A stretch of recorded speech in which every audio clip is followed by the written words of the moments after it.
बढ़ते कुछ खास खबरों की ओर। डीएम के निर्देशन में खनिज विभाग ने निर्धारित राजस्व प्राप्ति के लक्ष्य से राजस्व अधिक वसूला गया। शासन के से कानपुर देहात खनिज विभाग को वर्ष 2022 से 23 में 41 करोड़ के राजस्व प्राप्ति का लक्ष्य दिया गया था। वित्तीय वर्ष 2022 से 23 में मानकों के विपरीत चलने वाले वाहनों से खनिज विभाग ने 42 करोड़ से अधिक राजस्व वसूला गया। ओवरलोडिंग बालू, मोरंग, मिट्टी और अवैध खनन के 573 से अधिक वाहनों का चालान किया।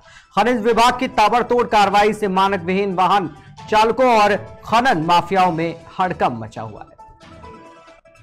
वित्तीय वर्ष 22-23 में कुल 573 गाड़ियों को अवैध परिवहन और ओवरलोडिंग करते हुए पाया गया, जिनके विरुद्ध को कार्रवाई की गई है। पिछले माह मार्च में भी 89 गाड़ियों को चेक करके उनका चालान किया गया है, जिसमें से मिट्टी, मोरंग, बालू और गिट्टी की भी हैं गाड़ियां।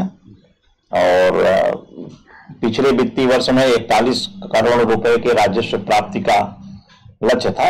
हम लोगों ने अभी एग्जैक्ट फिगर नहीं आया है, हम लोगों ने 41 लाख से अधिक करीब 42 करोड़ की राजस्व की प्राप्ति की है। वित्तीय वर्ष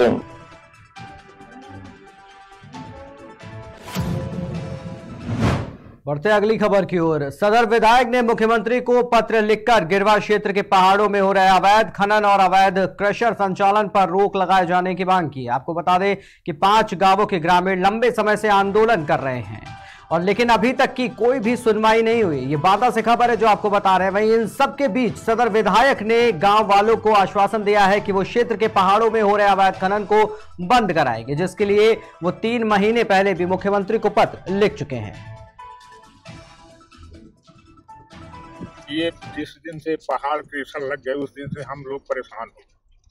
गांव हिल जाता है जब ये खनन करते हैं, और बाद में ये है कि हमारे खेतों में इतनी धूल धक्कड़ बालू आ गई है कि खेती बेकार हो रही है। ये ब्लास्ट कितनी बार करते हैं? ब्लास्टिंग पर डे करते हैं रात में। वहाँ किसी भी प्रकार का कोई पहाड़ पे भगवान भूतेश्वर नाथ विराजमान है, खनन नहीं। गिरवा क्षेत्र में कई पहाड़ आते हैं जिसमें पौराणिक मंदिर हैं, तो और जो विस्फोट वगैरह होता है उससे जनहानि की भी वो रहती है, मंदिरों को भी खतरा रहता है। ऐसे सभी स्थानों को चिन्हित किया जाएगा। पूर्व में मैंने एक पत्र आज से 4-6 महीना पहले वह पत्र की एक प्रति तब समय भी मैंने आपको उपलब्ध कराई थी और माननीय मुख्यमंत्री जी को लिखा था कि ऐसे वह सभी पर्वत जहाँ पर चाहे वो जरर का हो, भगवान शिव का विराजमान मंदिर और पतराहा भी किशन गुरु बाबा जी का पर्वत है, वहाँ पर भी देव स्थान है और हर प्रत्येक वर्ष वहाँ पर एक विशाल का मकर संक्रांति पे मेला लगता है। वो पूरा क्षेत्र देवी देवताओं के स्थान का क्षेत्र है। माँ विंध्यवासिनी कत्री पहाड़ देवी हम लोगों की आस्था का प्रतीक है और हम लोग क्या मतलब आसपास के जनपदों से भी लाखों की संख्या में उस मेले पर लोग नवरात्रि के पावन पर्व पर वहाँ पर आते हैं। भूतेश्वर बाबा भी गिरवा पर स्थित है और उस पर्वत पर एक खनन पट्टा हुआ है। निसंदेह खनन पट्टे पे जब विस्फोट होते हैं तो मंदिर की दीवारें और उस पर्वत पर जनहानि और मंदिर के क्षतिग्रस्त होने की पूरी आशंका है। ऐसी ग्रामीणों ने बहुत ही शांतिपूर्वक, उन्होंने कहीं किसी भी प्रकार की कोई अराजकता नहीं की और वो मेरे पास आए और उन्होंने अपना सामान्य विषय बताया, तब से वहाँ पर खनन। खबर बांदा से है, जहां ग्राम पंचायत हमारा विकास खंड जसपुरा जिला बांदा में तैनात सचिव द्वारा गरीब परिवारों का हक मारा जाता है। वहीं ग्रामीणों ने आरोप लगाया है कि सचिव रिश्वत लेकर पीएम आवास कॉलोनी देकर पक्के मकान बनाता है। आपको बताते चले कि गरीबों को आए दिन प्रधान और सचिव की परेशान करते रहते हैं। पीएम आवास के तहत आवंटन हुआ है, उसमें जो गरीब परिवार हैं जिनके बरसात में घर गिर गए हैं, कच्चे मकान है, उनका नाम जो है काट दिया गया और काटा आरोप ये लगाया है कि इनके पक्के मकान, मौके में स्तरीय जांच करने में उनके कच्चे मकान है और दूसरे पक्के मकान की फोटो जो है भेज करके कच्चे मकान को दर्शाया गया। आज कहाँ आए आप? आज हम जिलाधिकारी महोदय बांदा को इसी संबंध में धांधली के संबंध में प्रार्थना पत्र दे करके सभी लोग जो है गाँव से इकट्ठा होकर के आए। मैम ये क्या कहा? जिलाधिकारी महोदय ने कहा कि हम जांच का आश्वासन दिया, क्या चाहते हैं? हम ये चाहते हैं कि मौके में जिला स्तरीय निरीक्षण मकानों का किया जाए, जो अपात्र जिनके ठेला हो ट्रक में वो हैं उनको आवास का आवंटन किया जाए। आवास के लिए आए थे, हमारे घर पड़े हैं, हमको आवास नहीं मिल रही, जिसके पक्के मकान उसको मिल गई, हमको नहीं मिला। क्यों नहीं मिल रहा? नहीं, प्रधान बोलता तुम्हारा नाम है नहीं, हमारा काट दिया गया। आज कहाँ आई थी आप? आज कहाँ आई थी? किनसे मिलने आई थी? एप्लीकेशन लेने आए थे, हमारी सुनाई नहीं कर रहा। डीएम साहब डीएम से मिले, क्या काम? बोले देखेंगे। खबर उत्तर प्रदेश के रायबरेली से है, जहां से प्रदेश भर में बेमौसम बारिश और ओलावृष्टि से किसानों को भारी नुकसान हुआ है, जिसको देखते हुए इसी कड़ी में अखिल भारतीय किसान महासभा ने सैकड़ों की संख्या में उपस्थित होकर जिलाधिकारी को ज्ञापन सौंपते हुए कहा कि दशकों से सरकारी जमीनों में आवास पट्टा देकर उन्हें वैध किया जाए, उनकी बेदखली के लिए चलाए जा रहे मुकदमे और अन्य कार्रवाई वापस ली जाए, और जिस तरह की ओलावृष्टि से किसानों की फसल पूरी तरीके से बर्बाद हुई है तो सरकार उसका मुआवजा किसानों को दे, नहीं तो किसान भूखमरी के कगार पर आ जाएगा। आज रायबरेली जिले के 4 ब्लॉकों में हम लोगों ने धारावाहिक एक आंदोलन का कार्यक्रम लिया है, जिसमें रायबरेली के हर ब्लॉक पे कार्यक्रम है, जिसमें पहले चरण का कार्यक्रम आज हो रहा है, जिसमें रायबरेली सदर है, सलोन है, डलमऊ है और जो है राही है। तो इस तरह से हम लोगों ने जो सवाल उठाया है वो सवाल ये है कि बहुत सारे लोग दशकों से पीढ़ियों से बसे हुए हैं और उनको उजाड़ देने के लिए, सरकारी ज़मीनों में बसे हुए हैं, तो उनको उजाड़ देने के लिए 1 से 15 का नोटिस भेजा जा रहा है, उनके ऊपर हजारों लाखों रुपए का जुर्माना किया जा रहा है और उनको घरों से बेदखल कर देने की धमकी दी जा रही है। तो हम इसके लिए आए हैं कि हमें उस जमीन का आवासीय पट्टा दिया जाए और हमें नियमित किया जाए, वैध किया जाए, और जितना 115 का नोटिस करके मुकदमा चलाया जा रहा है, मुकदमा मनसूख किया जाए और जुर्माने मनसूख किए जाए। एक सवाल हमारा ये है।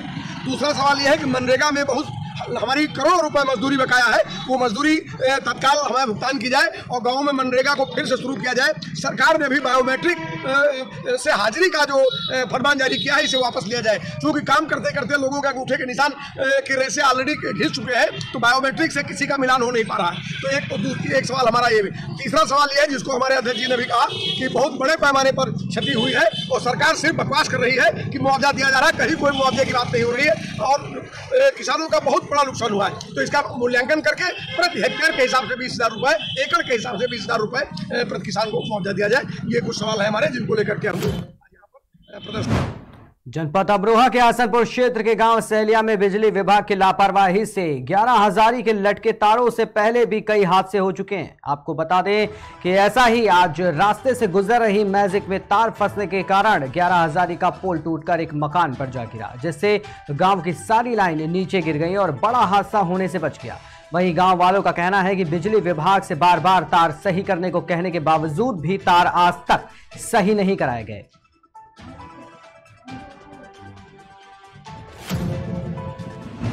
मामला जनपद जालौन के उरई नगर क्षेत्र से सामने आया है, जहां पर आज से ई रिक्शा और ऑटो रिक्शा चालकों ने 3 दिवसीय हड़ताल शुरू कर दी है। शहरी क्षेत्रों में लोगों को बस स्टैंड, रेलवे स्टेशन, बाजार, बैंक आदि जगहों पर ले जाने के लिए ई रिक्शे और ऑटो रिक्शे चलाए जा रहे हैं। पिछले कुछ दिनों से प्रशासनिक अधिकारियों द्वारा लगातार चेकिंग अभियान चलाया जा रहा है और आज सुबह से ही यूनियन के बैनर तले हड़ताल शुरू कर दी गई, जिसकी वजह से सैकड़ों लोगों को परेशानियों का सामना करना पड़ा। मत्स्येंद्र गोस्वामी। आज ये हड़ताल चल रही है, किस संबंध में चल रही है और कहां से कहां तक निकाली है? ये हम लोग स्टेशन से कलेक्ट्रेट तक आए हैं। हमारी जो मांगे हैं, पुराने रिक्शे जितने भी थाने में बंद हैं वो छोड़े जाएं और पुराने रिक्शों का परमिट जो है दोबारा रिन्यू करा के जो उसमें पेपर की जरूरत पड़ेगी वो हम पुट अप करके उनको चालू कराएंगे। तीसरी ऑटो, और तीसरी जो हमारी शर्त है, जो कि जो प्रशासनिक अमला इसमें फ्री बैठ के चलता है उनसे पैसा लिया जाएगा, ठीक है, होमगार्ड। चौथी हमारी शर्त यह है कि जितने भी पुराने चालान हुए हैं वो चालान हमारे वापस हो और जो चालान का पेमेंट ये लोग कर चुके हैं 50% इनके पास वापस आ जाए। ये हमारी 5 शर्तें हैं। कितने लोग इस हड़ताल में? इस हड़ताल में हमारे साथ 1500 से 2000 लोग हैं।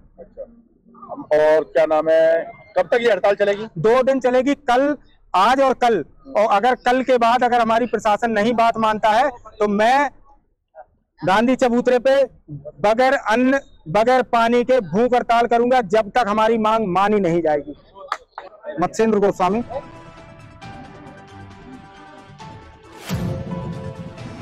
शासकीय सेवक में ईमानदारी के साथ कार्य करने पर धन अर्जन तो नहीं होता है, लेकिन सम्मान और शांति बहुत मिलती है। वहीं उक्त विचार उपवन मंडल बागली के वनरक्षक कासम अली के नेतृत्व अवसर पर उपवन मंडलाधिकारी अमित सोलंकी द्वारा अपने जन्मोत्सव को सेवानिवृत्त उत्सव में परिवर्तित कर आयोजित कार्यक्रम के रूप में मनाया गया। खबर लखनऊ से है, जहां मलिन बस्ती हैदर कनाल कॉलोनी कल्याण समिति में होली मिलन समारोह का आयोजन किया गया। वहीं हैदर कनाल पटरी पर बने आवासों को फ्री होल्ड करने की मांग उठाई गई, जहां समारोह में पहुंचे मुख्य अतिथि राज्य मंत्री दर्जा प्राप्त पूर्वांचल विकास बोर्ड के सदस्य विजय विक्रम सिंह को ज्ञापन भी सौंपा गया है। इस मौके पर BJSS के अध्यक्ष गौरव वर्मा, संरक्षक मनोज पांडे, पूर्व पार्षद नगर कार्य समिति सदस्य भाजपा और मलिन बस्ती हैदर कनाल कॉलोनी कल्याण समिति के अध्यक्ष अमित सोनकर सहित सैकड़ों की संख्या में हैदर कनाल निवासी मौजूद रहे।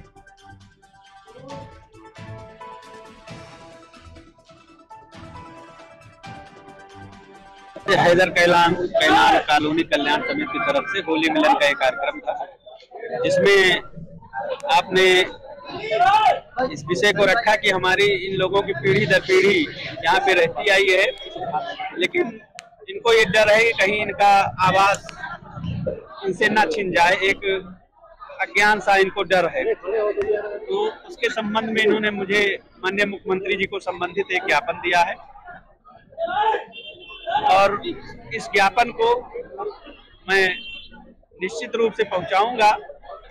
इसके सरकार निश्चित गुजारा वाली नहीं है। गरीब को आवास देना, हर गरीब का उसका अपना मकान हो, आवास देने का भविष्य हो, इसके लिए सरकार के लिए प्रतिबद्ध। तो इसी कोई डर की बात नहीं चाहिए और ये डरना चाहिए कि ये हमारे योगी आदित्यनाथ महाराज 16 घंटे और गरीब जनता के लिए करते हैं। तो निश्चित इनकी मांगों पे गंभीरता पूर्वक विचार होगा और जो भी जनहित में होगा वो निर्णय लिया जाएगा। दीदी, सरकार रोज एलिगेशन लगा रही है, इसको रोज अखबार में निकाल रही है कि हफ्ते के लिए इसमें एलिवेटेड पुल बनेगा, उसके लिए नहीं, एलिवेटेड पुल बनना अच्छी बात है। आप विकास की मुख्य धारा से जुड़ेंगे, अन्य जो आपकी मांगे हैं वो आई हुई हैं। लगभग झांसी के प्राचीन सिद्धपीठ श्री चांदमारी हनुमान मंदिर कारगिल पार्क के पुजारी श्री पंडित विजय शास्त्री ने बताया कि सिपरी बाजार में प्राचीन चांदमारी हनुमान मंदिर 154वां हनुमान प्रकट महोत्सव मनाया जा रहा है, जिसमें गणेश पूजन एवं संगीत में श्री रामचरितमानस अखंड पाठ प्रारंभ किया जाएगा। वहीं 4 अप्रैल को हनुमान जी की शोभा यात्रा निकाली जाएगी। आपको बता दें कि 5 अप्रैल को जन्म समय 4:30 पर भगवत कथा का शुभारंभ किया जाएगा, जहां 6 अप्रैल को हनुमान प्रकट उत्सव जन्मोत्सव मनाया जाएगा। लगभग 300 वर्ष पूर्व से महारानी लक्ष्मीबाई के परिवार के भी लोग यहाँ दर्शन करने आते रहे हैं। उससे पूर्व मुगल साम्राज्य से लेकर के और प्राचीनतम यहाँ फिर अंग्रेजों द्वारा चांदमारी हुआ करती थी। आज से लगभग 150 वर्ष पूर्व भी प्राचीन चांदमारी हनुमान मंदिर सिद्धपीठ पूरे उत्तर भारत में प्रसिद्ध है। ये झांसी का सुंदर मंदिर दक्षिण मुखी संकट मोचन श्री हनुमान जी महाराज का मंदिर है। उल्लास के साथ सारे भक्त झांसी के मिलकर के यहाँ दर्शनार्थी आते हैं और पूर्व से महाआरती हनुमान जयंती उत्सव में प्रातःकाल श्री संकट मोचन हनुमान जी महाराज की जन्म आरती होती है और सायंकाल महाआरती, प्रसाद वितरण, अन्य अनेक विविध कार्यक्रम होते हैं। लेकिन प्रतिवर्ष 3 वर्ष में लगभग हम लोग श्री राम कथा अथवा श्रीमद् भागवत कथा करते हैं। लेकिन लगभग 40 वर्ष बाद यहाँ पर श्री हनुमान जी महाराज की रथ यात्रा शोभा यात्रा निकाली जा रही है, भव्य शोभा यात्रा, जिसमें झांसी के सभी भक्तों को विशेष आमंत्रण है और हनुमान भक्तों को, राम भक्तों को, सभी को आमंत्रण है, सभी आए सम्मिलित हों। ये भव्य शोभा यात्रा एक हिंदुओं को संगठित करने के लिए, सनातन धर्म की ध्वजा को फहराने के लिए, सनातन धर्म को जो लोग भूल रहे हैं, यहाँ वहाँ भटक रहे हैं, लोग जो हमारे धर्म से भटक रहे हैं, वो सब संगठित हो, श्री हनुमान जी महाराज का आशीर्वाद प्राप्त हो। लगभग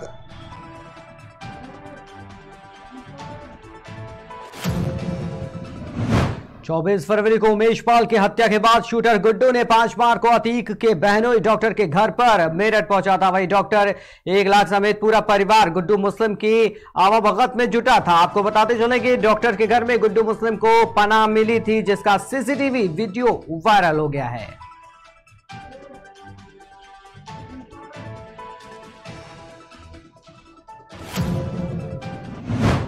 लेते एक छोटा सा ब्रेक, जल्द हाजिर होंगे, देखते रहिए केकेडी न्यूज।